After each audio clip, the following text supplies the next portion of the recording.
Hello ગઈસ, કેમ છો બધા? મજામાં? આજે હતો મારો બર્થડે, મતલબ ગઈકાલે. તો હું પોસ્ટ કરું છું આજે વિડીયો એ આખા દિવસનો કે મેં આજે દિવસમાં શું કર્યું. પહેલાં તો મેં ઉઠી નાહી ધોઈ અને દર્શન કરી લીધા હતા, કારણ કે આજનો દિવસ કંઈક અલગ જ દિવસ હોય છે. મમ્મીને પગે લાગી લીધા હતા, હક કરી લીધું હતું, કારણ કે આજ તો ખુશીમાં મમ્મીને ઉપાડી લીધા. પછી હું ગઈ સ્કૂલે આ છોકરાઓએ મને જાતા જ વિશ કરી લીધું અને એ લોકોએ કેટલાક ગિફ્ટ સરસ આપ્યા છે. પછી હું સ્કૂલેથી આવી અને જમવા માટે મમ્મી બોલાવવા આવ્યા, તો એ ગુસ્સામાં આવે કે કારણ કે 3-4 રાડું નાખી પણ જમવા મેં જતા જ નહોતા, એટલા માટે તો થોડો ગુસ્સો આવે. પછી ત્યાં દાદી જમવા બેઠા હતા, તો એ કહે છે કે ચલો આપણે તમે બધા પણ જમવા આવી જાઓ. તો ગાઈસ, અગર તમને આવવું હોય તો ચોક્કસ આવી શકો છો. જમવામાં હતું સબ્જી, રોટલી અને પાપડ અને ફેવરિટ મારી ચટણી.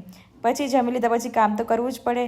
પછી ત્યારબાદ અમે નીકળી ગયા હતા સોમનાથ. અને આજે આંટી જે છે અને એમને મને આજે સામેથી બોલાવ્યા, એટલે કેટલી સરસ વાત કહેવાય. આજનો દિવસ એટલો સરસ ગયો છે ને મારો. સોમનાથ પહોંચી ગયા હતા, કેટલા લેટ ગયા હતા અમે, બહુ લેટ થઈ ગયું હતું. પછી ત્યાંથી દર્શન કરી અને પછી ઘરે નીકળી ગયા હતા. તો આજનો દિવસ આવો કંઈક હતો.